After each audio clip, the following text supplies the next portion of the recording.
রাজ্য বাজেটে 500 কোটি টাকা বরাদ্দের পর শুরু হয়েছে ঘাটাল মাস্টার প্ল্যানের 5টি স্লুইস গেট তৈরির কাজ। কয়েক মাস ধরে তৈরি হচ্ছে ঘাটালের শিলাবতী ও দাসপুরের রূপনারায়ণ নদীর উপর 5টি স্লুইস গেট তৈরির কাজ। আজ সেই 5টি স্লুইস গেট তৈরির কাজ পরিদর্শন করেন সেচ দপ্তরের আধিকারিক সহ প্রশাসনিক আধিকারিকদের। কাজের গতি বাড়াতে ধমক দিলেন রাজ্যের জলসম্পদ ও উন্নয়ন দপ্তরের মন্ত্রী মানস রঞ্জন ভূঁইয়া। এছাড়াও উপস্থিত ছিলেন সেচ দপ্তরের প্রিন্সিপাল সেক্রেটারি মনীষ জৈন, পশ্চিম মেদিনীপুর জেলার জেলাশাসক খুরশিদ আলী কাদরি, ঘাটালের মহকুমা শাসক সুমন বিশ্বাস সহ জেলা ও মহকুমা প্রশাসনের একাধিক আধিকারিক। পরিদর্শন শেষে ঘাটালে জেলা ও মহকুমা প্রশাসনের আধিকারিকদের নিয়ে বৈঠক করবেন বলে জানা যায়। পশ্চিম মেদিনীপুর থেকে শান্তনু বর্ধনের রিপোর্ট, ওয়ার্ল্ড জনতা টিভি। কিছু কড়া কড়া ইংরেজি বলনি বাবু, শুনো আমি বলছি বাবারে আমার, বাপরে আমার, জলটা যেন নাই ঢুকে, তার জন্য যা টেকনিক্যাল চিন্তা করে ফর্মুলা বেরোবে, ডু দ্যাট। এই মাস্টার প্ল্যানের কি কি কাজ চলছে? অনেক কিছু, চলুন ঘাটালে বলবো।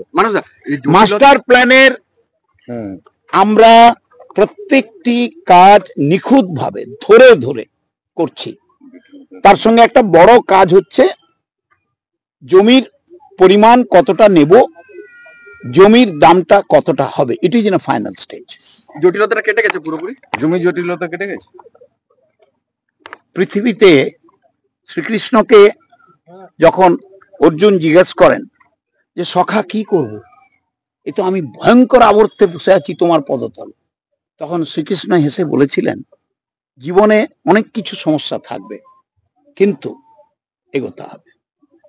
স্লুইস গেট দেখবো, এক, তার প্রগ্রেস দেখবো, কারণ আমার এডিশনাল চিফ সেক্রেটারি ছুটে এসছেন মনীষ বাবু, আমার ডিএম ছুটে এসছেন, এসডিও ছুটে এসছেন, এডিএমএলআর ছুটে এসছেন, বিডিও ছুটে এসছেন, আশিস বাবু ছুটে এসছেন, সৌমিত্র এসছে, আমরা সবাই আছি, আপনারা এসছেন। আমরা দেখবো যে প্রগ্রেসটা কতটা এগোচ্ছে আর কি কি ডিফিকাল্টি গ্রাউন্ড লেভেলে হচ্ছে। আমি শুনে খুব আনন্দিত হয়েছি, সবার আবেদনে গ্রামের মানুষ সাড়া দিয়েছে এবং তারা সহযোগিতার হাত বাড়িয়ে দিয়েছেন এবং খুবই কঠিন জায়গাগুলো আমরা ধরেছি। আপনারা তো সাংবাদিক ভাই, আপনারাও ঘাটালের মানুষ, মেদিনীপুর থেকে শাহজাহান এসছে আর সব ঘাটালের মানুষ। আমি শুধু আপনাদের অনুরোধ করব, very sincere appeal to my press media people, stand beside this project.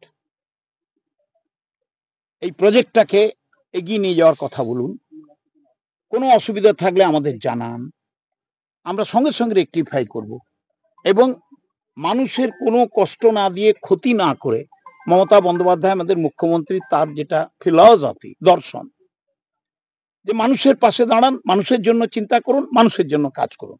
দেখুন কে নেই, দেখুন সবাই ছুটে এসছেন, দেখুন মনীষ জৈন ছুটে এসছেন নিজে, ডিএম সাহেব ছুটে এসছেন সকাল থেকে, এসে আছে। আমার নিজেরই একটু দেরি হয়ে গেল, আমি মার্জনা চাইছি, আমার ভুল ডিসিশন হয়েছিল, আমার মেদিনীপুরে না থেকে কোলাঘাটে থাকা উচিত ছিল।